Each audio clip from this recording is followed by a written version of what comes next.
Okay, I went through hell and back to get here. The KLX 250S, and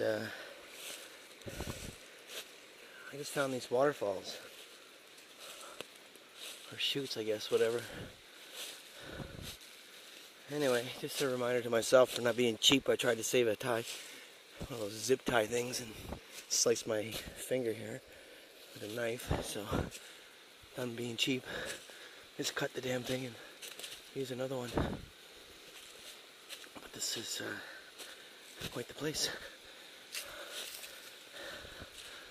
And I happen to use this GoPro thing because, yeah, it's too cheap to buy batteries for my camera, so it died. Take care now. Bye-bye.